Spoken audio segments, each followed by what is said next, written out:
Yeah, hello, this is Rolf from Tesla Owners US, and we are here. Gruber Motor Company. Gruber yes. Motor Company, and this is Mr. Gruber Sr. Welcome back, Rolf. It's always a pleasure having you. Today we're going to take a look to see the lift adapters for a Roadster. Rolf brought us a Roadster with some tires Yes. that he needs put on. And what we're gonna do with this, I tell you after this intro. I pressed insane. I went insane. So the Roadsters are very heavy in the rear. There are special lift adapters that are used to put this car up on a 2-post or 4-post lift, as we're doing with this car here currently that is getting some tires replaced. And the lift adapters are actually custom made.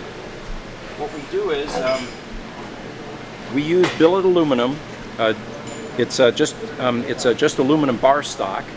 This one was made a bit incorrectly, so we had to put spacers on it. The one that's on the car right now is a bit different. But let me show you where we make these and how. So in the back here,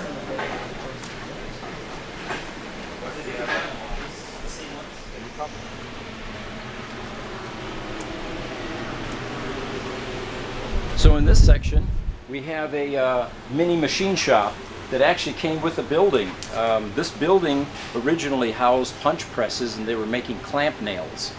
And this was equipment that was left behind because the owner of the building said no one would take it because it's too old. Well, this is a South Bend lathe, and we have a Bridgeport mill. In my estimation, that old stuff is better than the new stuff.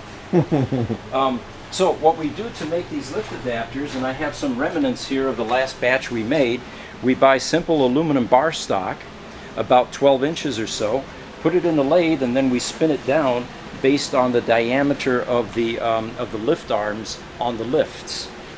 The final part of it is a centering or guide pin, and we have some excess hardened steel pins here, and that's what gets pressed into the aluminum bar stock to give it the final centering pin in that lift adapter for the Roadster.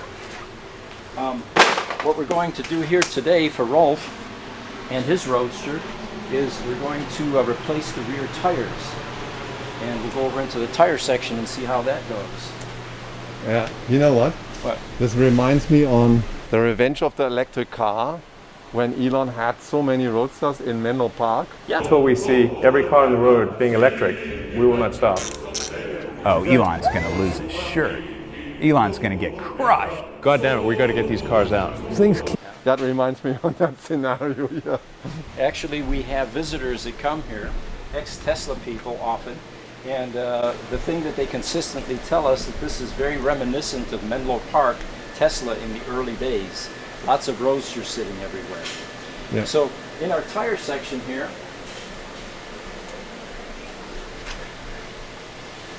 this is your basic low-tech tire capability, which includes a tire mounting tool and a balancer, which then allows us to balance the wheels.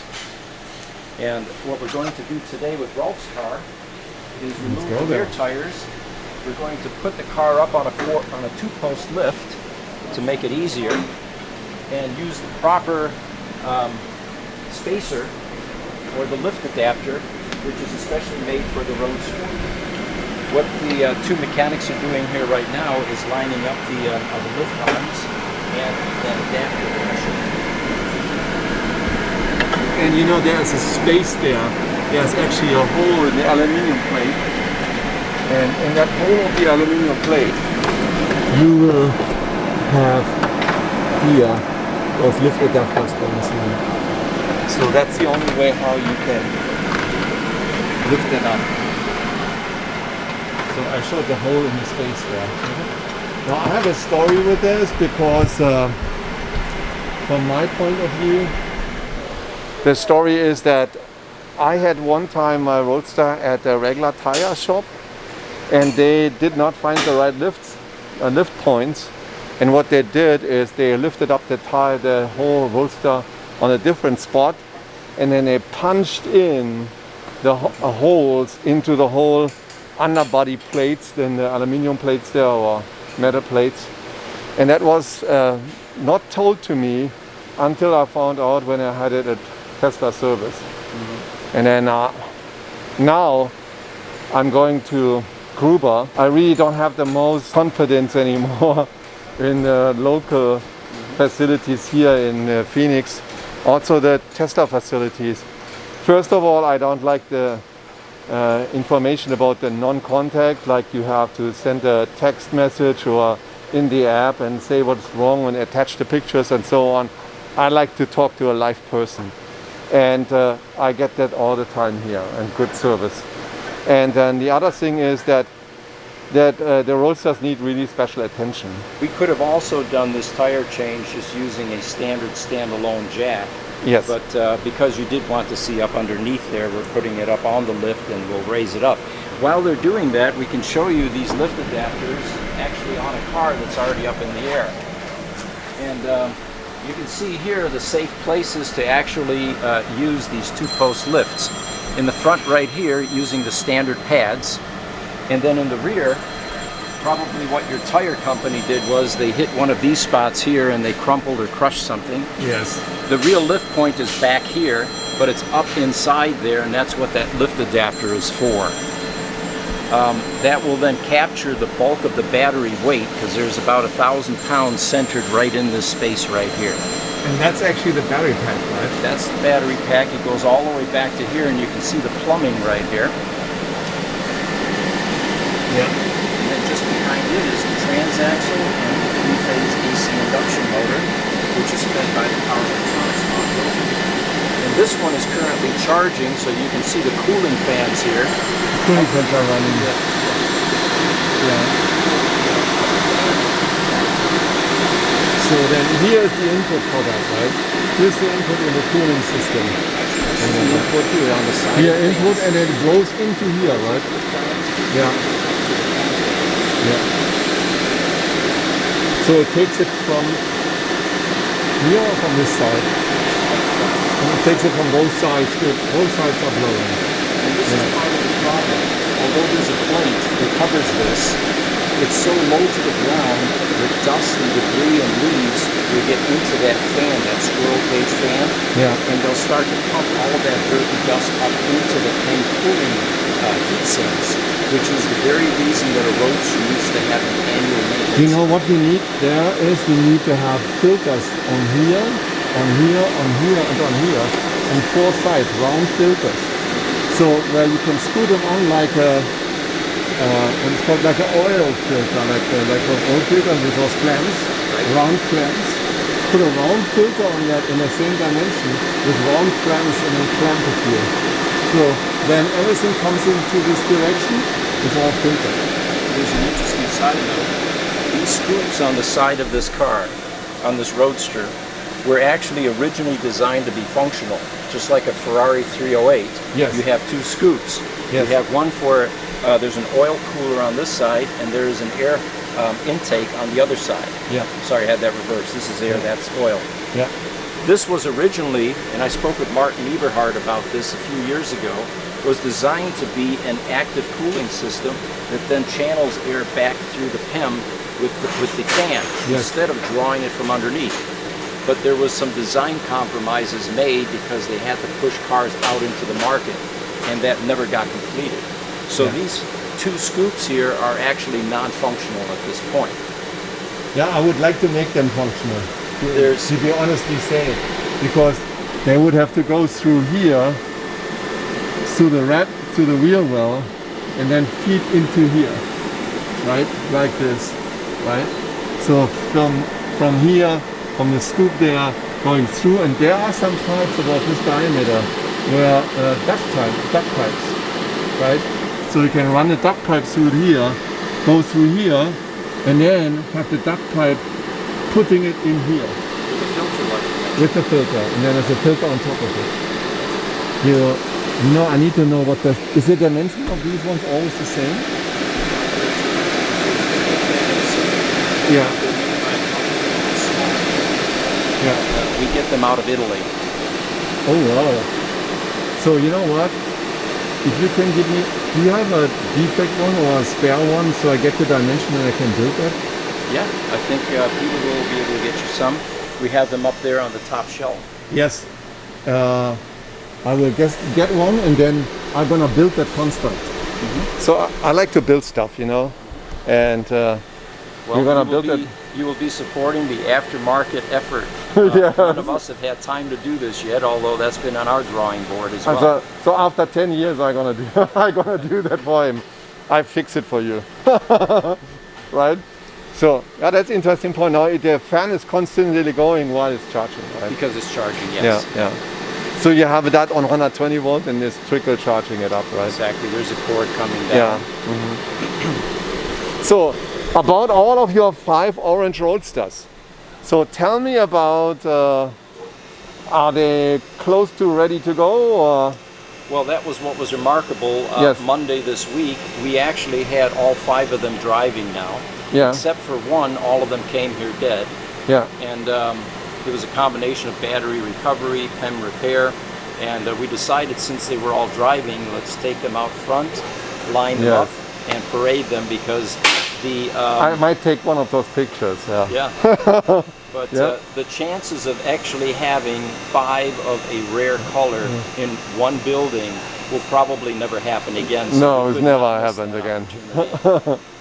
Which is the green is a rare color as well. That's lightning green, and it's a 2011 color only. And the revised estimate, I originally thought there were only 16 made. There were actually 30 or 33 made. Yeah, and this is a special green. I see that this one here. That's a one of.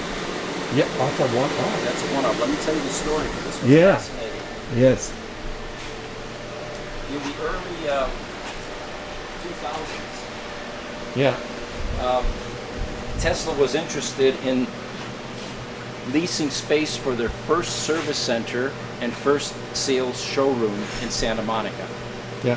So Martin Eberhard, Mark Tarpening went to see this customer who owns this car now, and who owns commercial property there. And they told him how much space they wanted. He had a perfect location, but the problem was, at that time, Tesla financials were not very impressive.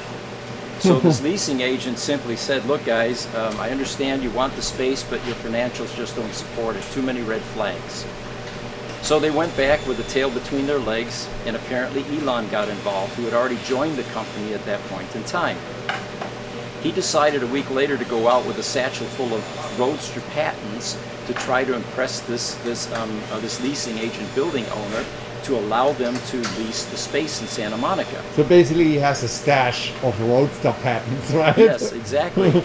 And of course, Elon, being persuasive and charismatic, was able to sway this leasing agent with a condition. And the condition was that they had to sell him one of the first 100 Roadsters.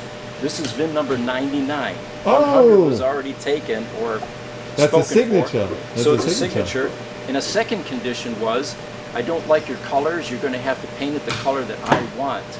So this green is the only green of this type in existence. It's VIN number 99, and that Tesla showroom in Santa Monica and sales office is still in operation. Oh wow. I visited that before as well. Have you? I have some pictures of it, yeah. So this car came in bricked. It's currently ready to go back. We found a overheating problem this morning, so it's going to be here just a little while longer, but other than that, it's back on the road, and it's... but you know, overheating you have all the time in Arizona. which actually is a good thing, because we're able to stress test the vehicles. Yeah. If they work here, we know they're going to work anywhere. Yeah. So we're able to flush out problems that may be latent or will occur in the future. Yeah, and this is my car, and their tires are being replaced. Oh, they've started with the other side, yeah? No, not yet. Okay. So what we can do, if you want to look underneath before he gets started, what I can do is raise it up and you can go underneath the car. Yeah. And see all of the infrastructure underneath. Are we ready? All clear? Yeah.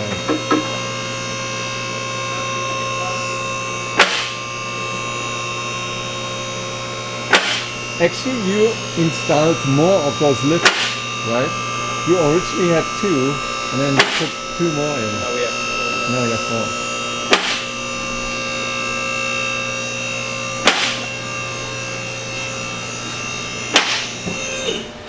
4. Yes. And you can see the lift adapters in play here. Yeah, and this is where they had a problem and said, "Oh, I cannot lift it." They could have lifted it here on this spot, right? Exactly. So- it looks like your decal is missing. The decal is missing there. Yeah. Did you guys find the covers for these cutouts, or were they missing? No. Did you find them on the car? They came out. They came like that.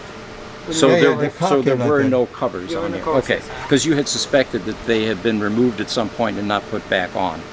No, I don't know where they went. Yeah. The covers. Okay. But yeah, So- there's normally a plastic cover on here.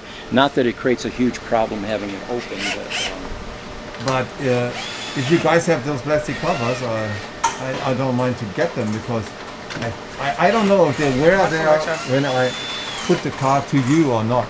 yeah. Yeah. So the things to look So for. the other thing is the problem is here that those tires usually run out on the inside, and you can see that here as well, Yeah. right?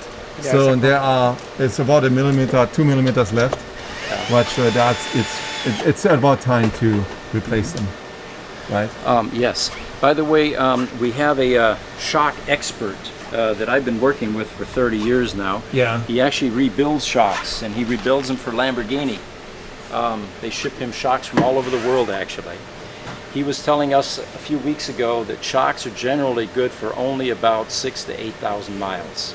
Oh wow. And then they get soft, the springs press.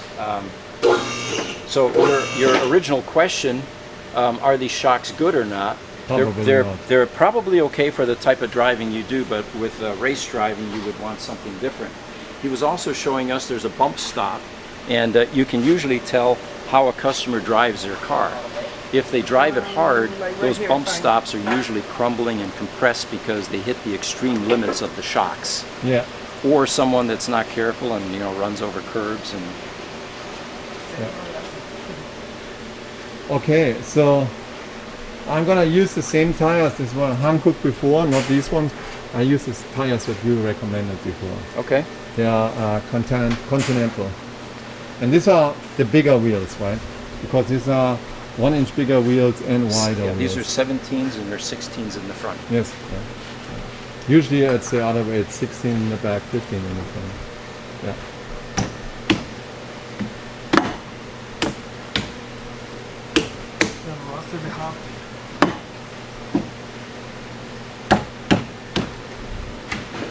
So, in case this strip gets lost, please preserve it because I have to reattach Yeah, it. I'm right? gonna need take it off so I can remove the. Yes, the tire. Yeah. You probably would rip that off, but Yeah, take with the that machine. off and then I'm gonna I'll take it reattach off and it. yeah. Yeah, we already removed them on your car once actually, and then reattached them. Oh, again? Yeah. Yeah, we did this once before for you. For the I front. think one yeah. was loose. Yeah, and these brake pads and brakes are different ones. You see that? I see Is that you it- have the upgrade. Yes. Yeah, there's an upgrade, and was a company who made upgrade brake pads for them. Actually, they made them for cycles, motorcycles, and cycles, and they are non-rusting brake discs and brake pads. So there's all new set on it. If you come around to this side, I can Yeah. show you the bump stop. Yeah. So here's the shock, the rear shock. That urethane bushing right there is the bump stop. So the bottom portion of the shock, Yes. right down here, that is the bump stop. And it looks like yours are in good shape, so you haven't hit the extreme limits. No, this is what I had replaced one because it oiled one day. Oh, it started to leak. So it started to leak, and Tesla replaced this. And it's Bilstein, it's the German company, right? Yeah. Tesla replaced it one time. Or as we say in the United States, Bill Steen. That's close enough. I say Bitterstein too. So it looks like you have sound deadening here. Yes, that's what I put in there. It's an aftermarket. Does it help? Yes, helps a helps a little bit. Yeah, and here is where I would have to take the intake coming through here, and then fit it into Into the fan. the intake, fan there. And that's a double fan system for that. Yeah. Did you just have some work done on your car? Was it the rear bumper or the front? The rear bumper. That's This one. the whole rear bumper is replaced, and also the rear light is replaced here Ah. because that was the accident. Where did they find the rear bumper? Tesla sent in the rear bumper, but they also sent in the rear diffuser. They didn't get the rear diffuser. They didn't have anyone. So actually they repaired the rear diffuser. Was more money to repair it. Basically, kind of they glued it. So I don't know how you did it, but they did it because it was broken out because it is attached from here to here. I see. And those The mounting brackets. the mounting are broken. brackets were Yeah. broken, and Yeah. that's what they fixed. Okay. So, Nice. but actually looks pretty good. It was a very good job. Yeah, I'm looking and I see no imperfections. No. Well This done. one was afterwards buffered out Uh-huh. with an expert. Yeah. The whole car was rebuffered, completely cleared. That's the Thomas did. Thomas did that. Uh-huh. So I put it on my channel, and the whole car was completely redone, and also the ceramic coating on it. We have customers that ask about this decal. You That can, might be another video for you. yes. Yeah. Yeah, you know what? I bought the rights of that decal. Oh, you did? Yes. Oh, so we have to pay you royalties in order to get this then. No, because they tell you the story of that decal. Okay.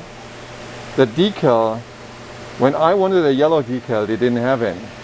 And I said, hey, can I get a yellow detail? And then he said, yeah, here's the company who did it for us. So, and they delivered me the decals, and every time I had to replace them, they delivered me a new one. So I called him again and said, hey, and then he said, oh, you know what? I do all kinds of decal for advertisement and so on. So I'm here in Menlo Park. And let me tell you the story about the decal. So they called him and said, you know, they had the press presentation on the next day. And they called him and said, hey, we need a decal.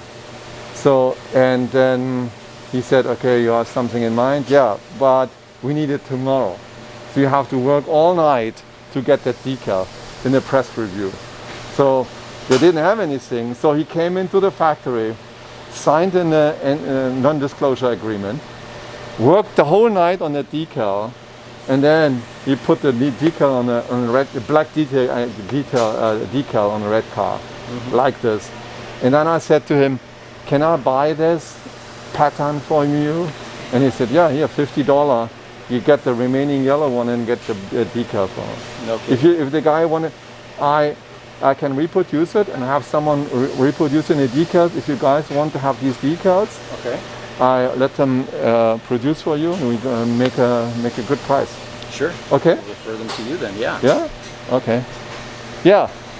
For the meantime, that was all, and we're waiting to get the car back with the new set of tires. These tires are being heavily replaced all the time, right? So the front tires last forever, but When the I rear first tires. got my lightning green 2011 Roadster, Yeah. I was shocked that my rear tires lasted only 7,000 miles. Of course, I knew why. I couldn't keep my foot off the joy pedal, but Yeah. I had at the time also an 2008 ACR Viper, which had 33 centimeter tires on the back, sticky. Yeah. Michelin PS2s, I think. I had the same problem with that car. You just couldn't keep rear tires on. They're melting. They're melting. Yeah. Okay. Hey guys, this was all. And if you like it, subscribe to the channel. We visit many times. We visit Gruber. Yeah, they have also an own YouTube channel where you can check in. That was just a little brief introduction in Gruber and what else they're doing. Not only repairing, also they're servicing tires. All right. Bye bye. I pressed and say, I went and said.